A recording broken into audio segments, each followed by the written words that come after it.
هذول الناس تفوت هلا بالعنيد، تفوت كل ما يشوفوا بنت جزائرية يفوتوا يكلموها كلام وسخ. عرفتي؟ هو شبابهم يفوتوا يكلموها كلام وسخ ويصورون الفيديو. يعني كيف انا الحين اتكلم معاك يصورون الشاشة يروحوا يشهروا فينا على بناتنا. شوفوا مع يتكلموا مع الغريب وشوفوا كيف يعرضون انفسهم وشوفوا كيف يسوون مع انفسهم. عرفتي؟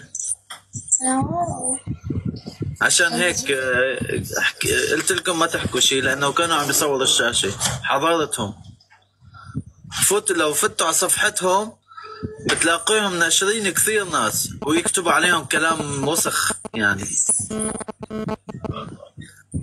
هذول هن بالاساس. والله حبيبي بعرف حالي، ما بهم اي حدا بده يكتب عني او بيعمل عني شيء. هم لو بالاساس تربيتهم نظيفه ما يفوتون على الناس يكتبوا هيك. غيرانين من نسائهم، كيف نسائهم تتكلم مع الغريب وتتجوز الغريب، ما تتجوز بنت بلادهم.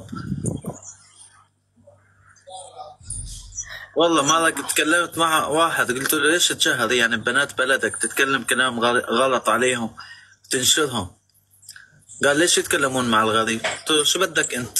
ابوهم ولا امهم لتحاسبهم؟ حتى دفتر هو هيك قال لك؟ ايه